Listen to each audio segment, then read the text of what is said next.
Willkommen zurück zum Auto. Kleinen hässlichen Stadt. Why can't something exciting happen around here for once? Nothing wrong with stability. It means everything's running like clockwork. Don't you ever want a little fun? Maybe see a marauder ship get blown to bits overhead? What a thing to say. Everyone knows marauders can't fly.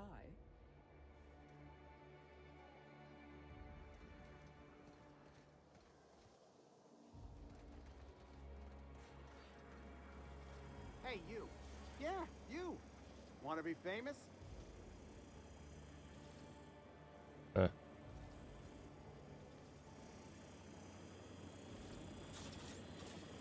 Kid, you got presence. Natural magnetism. Know what I mean?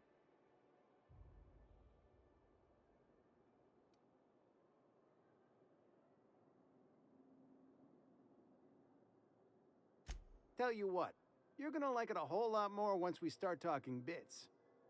Listen, you got an agent? Some kind of representation?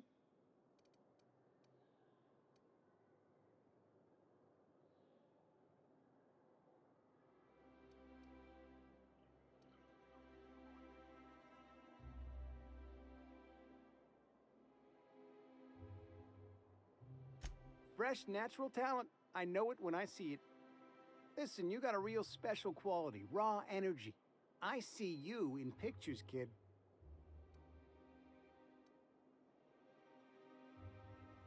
I'm making a feature, Space Pirates of Moros Prime. It's gonna be a hit. But we still need a star. And I think you got the chops. Not so fast. First, we gotta talk about royalties. Let's just see where this audition goes, huh? So what do you say? You ready for the chance of a lifetime? Terrific! We're holding auditions at the studio. Head to Odeon Pictures and take the elevator. You're going all the way to the top, baby. Anti-clear pipe patch. All of the benefits of smoking a real pipe, none of the messy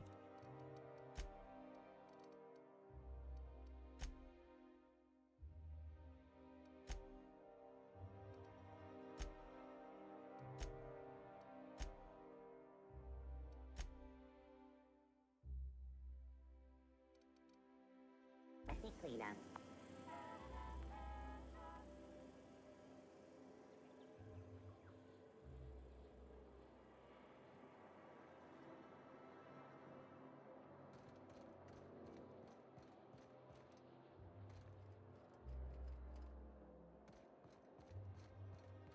According to local legend, if you walk around the orrery 3 times, your corporate rival will die of a paper cut. You think I'd get arrested if I climbed up on that to get a look at the gearings? Nah, probably just shot.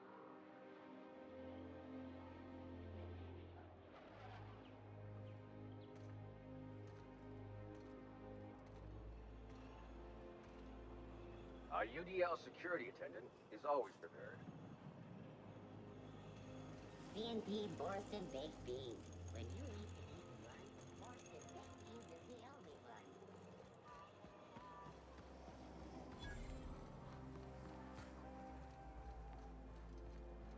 I've always loved that. You, with the hips. Over here. Let me take a closer look at you. Don't speak. Hold that posture for a moment while I admire you. You have a natural contrapposto, my dear. The way you rest your weight against your hip suggests a certain rugged charisma possessed only by the mighty primal and the well-traveled spacer. Splendid. I love it.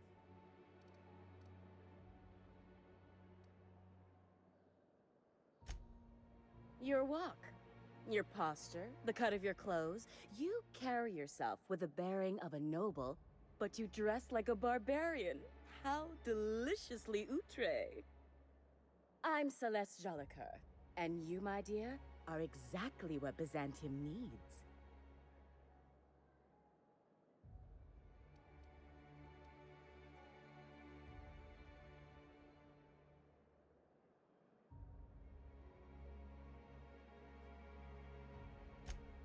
Darling, you and that brutish swagger of yours have been on my mind the moment you stepped into my studio. I'm working on a new line of clothing that will shock this city to its core, and I'd like your help. What do you say, my dear? Care to make history with me?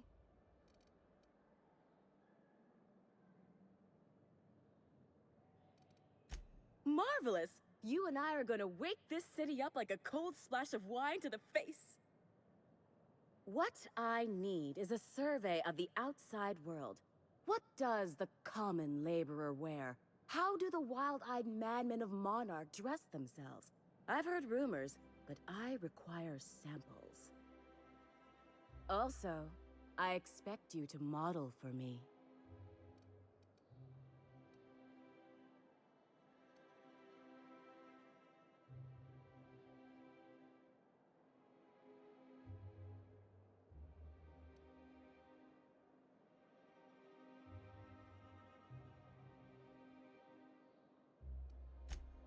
My dear, fashion is a performance art.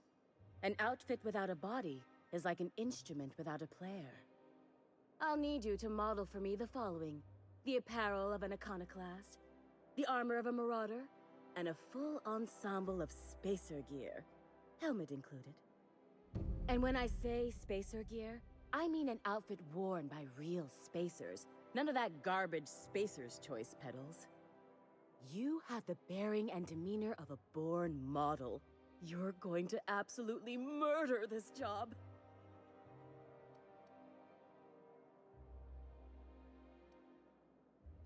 I expect you'll cut an exquisite figure. What else do you need to know?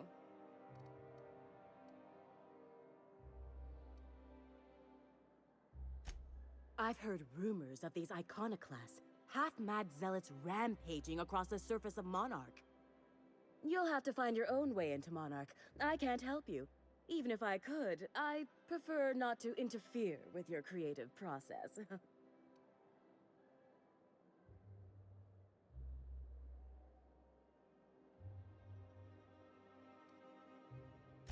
I don't know, I've never seen a marauder. Not in person, anyway. There are always Aetherwade programs, but I want something authentic.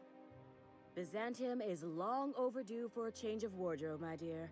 Something barbaric, yet elegant.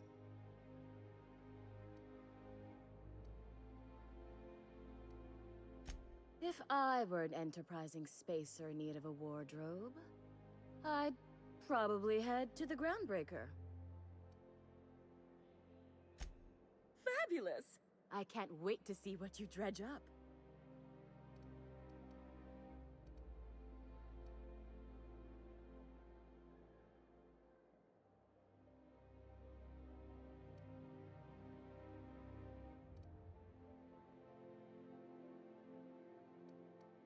You don't gotta be so forward about my reasons, Captain. Let me get a good look at you. Turn around, please, darling. My word. Such muscular shoulders. You're a vision, dear. I am no such thing, ma'am. Nonsense. You're absolutely lovely. Chin up now. I have just the thing for you. Let me do a back-of-the-envelope calculation. Materials, labor, licensing and copyright. There.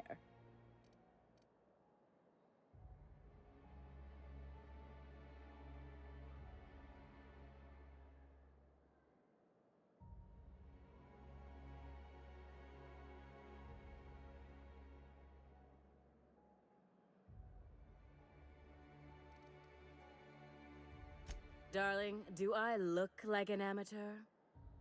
I read her measurements by eye. And don't you ask, because they're no one's business but her own. Love? That's the ultimate luxury, darling. Love. Oh, gracious me. I don't get why that's funny, ma'am. Oh, my cherub. Who woos for love anymore? That's so... precious. All right, Captain. Here is the absolute best I can do for you.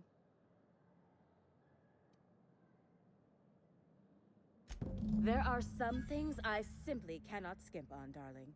Such a lovely young lady deserves the best. Now stand back. Back! I'll enter the settings and get these machines spinning. You'll be broke to bespoke in merely an hour.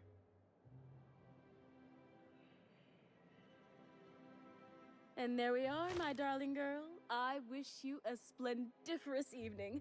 And if you don't mind my asking, have you any interest in modeling? What? Oh, no, ma'am. All them eyes staring at me? I couldn't. No way, no how. I get scared just thinking on it. I wish you weren't so shy, my Violet. You truly are beautiful. I hope your date sees that as clearly as I. If I were an enterprising spacer in need of a wardrobe, I'd probably head to the Groundbreaker. For you, anything.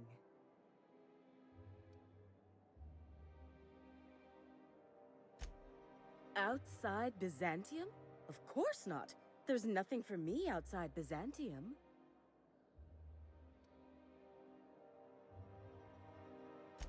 Yes, and I'm terribly grateful you've agreed.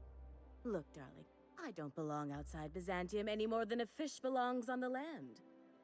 Anyway, I'm quite certain Byzantium wouldn't last 3 days without me. I'd return to a smoking ruin of hideous fabrics and mismatched colors.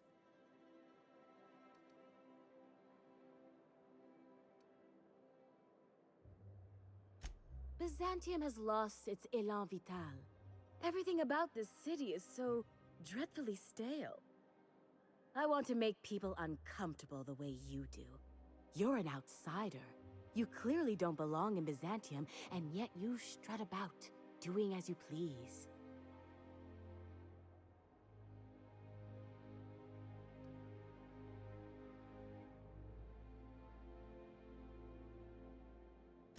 I'm not some common buttonmonger, darling. I'm an artist. It's my job to make you uncomfortable. You're very welcome.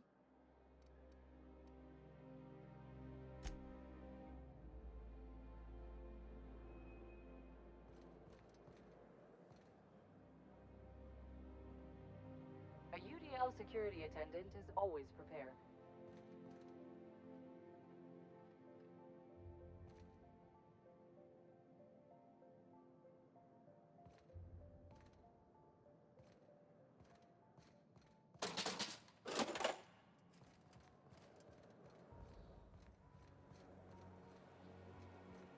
I love Byzantium. Where else are you going to find art, culture, working toilets? I'm sure other colonies have cities like this. But those are so far away. I'm talking about Halcyon. In that case, thank the law we've got the chairman and the minister to keep the rabble at bay.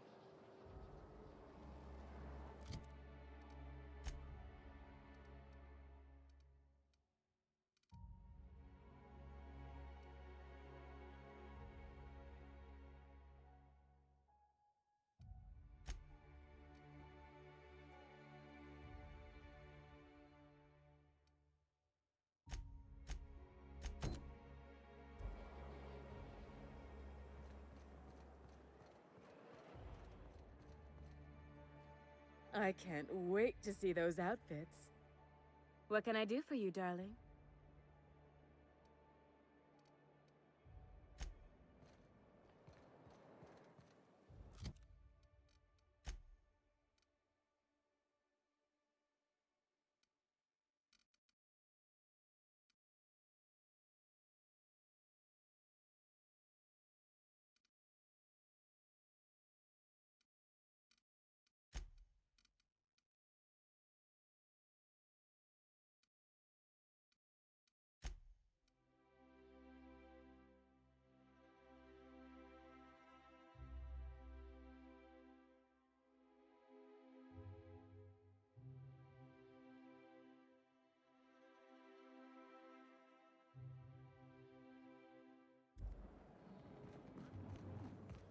Remember that stranger I saw in the square?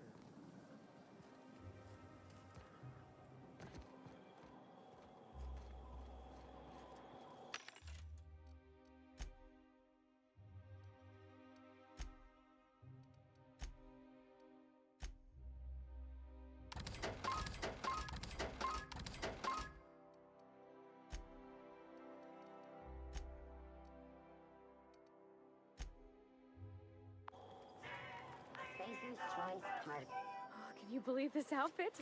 It's so handsome, I'm almost afraid to touch it. Well, I guess that's everything then. After all this time, I just have to actually do it now. You know, there's a part Junlei's been looking for to fix up the air cyclers. They only carried them on big colony ships, like the Hope.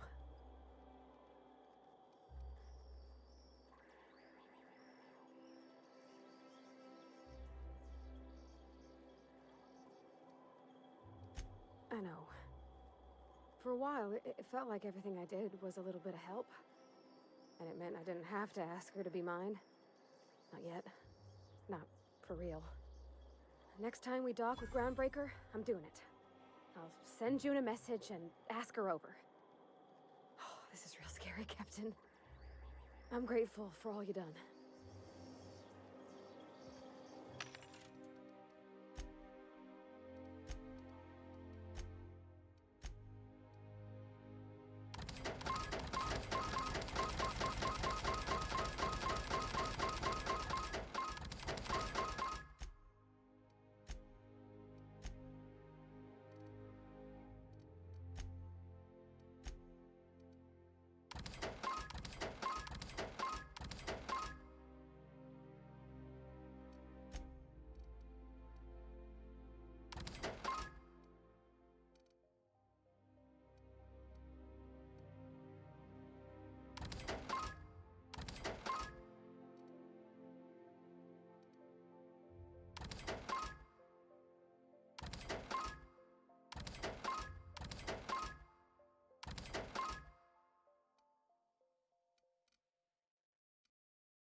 Try anti-Cleo. It's better than nature. Down there.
Some crew members are causing a disturbance on the ship.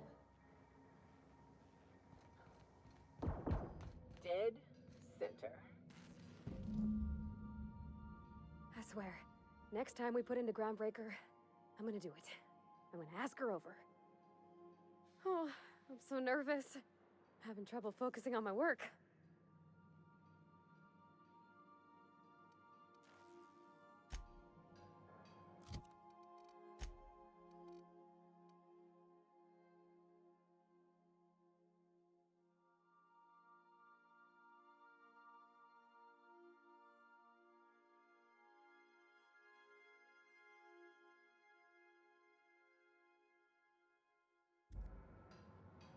I swear, next time we put into Groundbreaker, I'm gonna do it.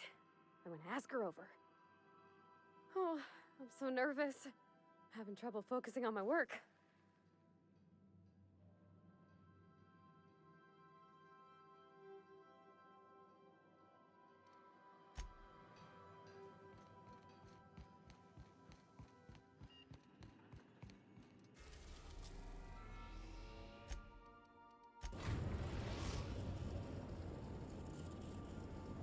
The Groundbreaker has approved our request for docking, Captain.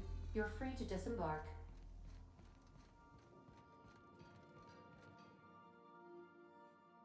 All right. She's on her way. How do I look? Oh, my hands have finally stopped shaking. All right, all right. Deep breath. Here I go.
Anyhow, so I told him, Dad, I'm a big girl now. I ain't need your help. I can do it on my lonesome. What did he say to that? Have at it then. And he handed me his favorite wrench, the one he used for the canner. He's probably half as tall as I was. He didn't scold you for talking back to him? Nah, he was never like that. I always thought it was funny when I get indignant about something. Then he'd watch me do whatever it was, make sure I didn't get hurt, but he'd never interfere. I learned a lot that way. I wish I could have met him. Anyone who helped shape you must have been a special person.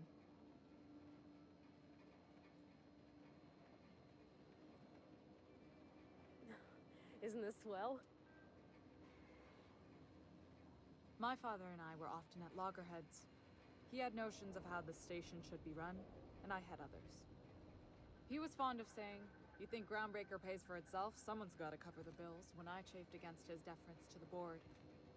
Sounds like he was afraid of him. He was, and he was right to be. Didn't mean I had to like it.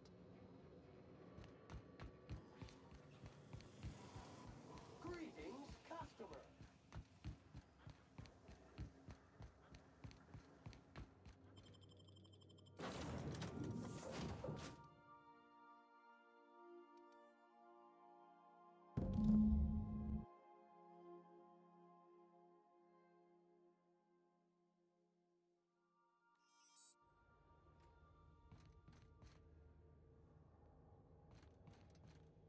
Where are we headed?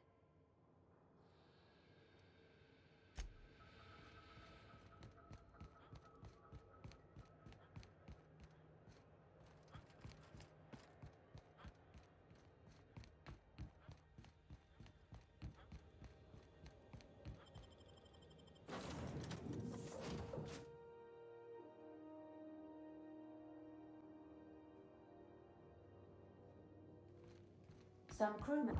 I definitely... Okay, Captain, she's gone.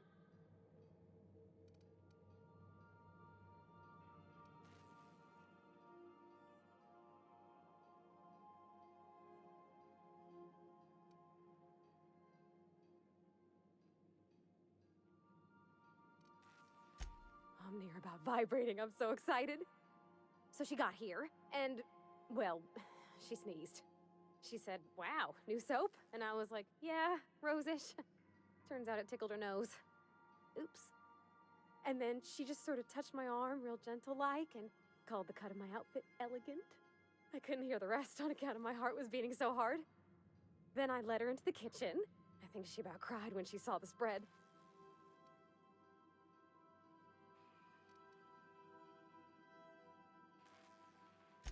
She stood stock still and just said, "Oh, real soft." Oh, and let me tell you, I was sweating. And then she blinked and said, "Is that dustbat casserole?" I told her how we got Mr. Raymond to bake it for us, so it was double authentic. Made by a real live monarch person.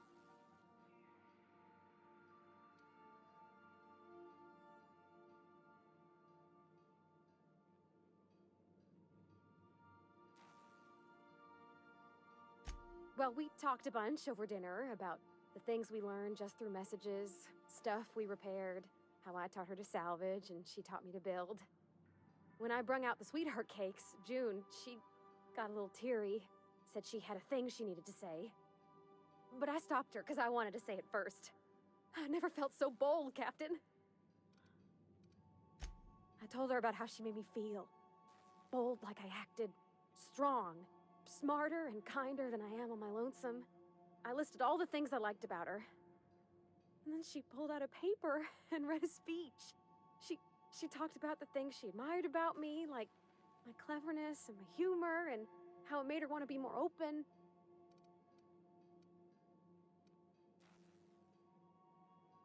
Anyhow, when she wrapped up, I asked her to be my girlfriend. And Captain, she said yes! And then she sneezed again, on account of the flowery soap.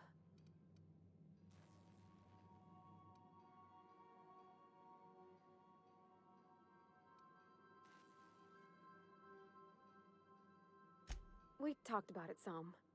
I told her I wasn't sure how it'd work, how I've had a bad time of it in the past. She said we'll take it as it comes. Fix things together. Share meals, talk. Maybe she could rub my shoulders when they're sore. I said I might like that.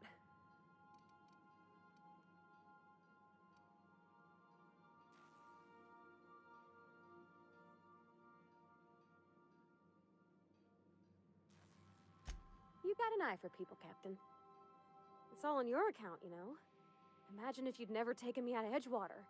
I'd have never met Junlei at all. I don't know nothing about the Vicar's capital P plan, but you've sure changed my life. So, if you don't mind, I'm just gonna head to my cabin and happy scream into my pillow for like an hour.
Schade, ich dachte, wir hätten eine Richtung.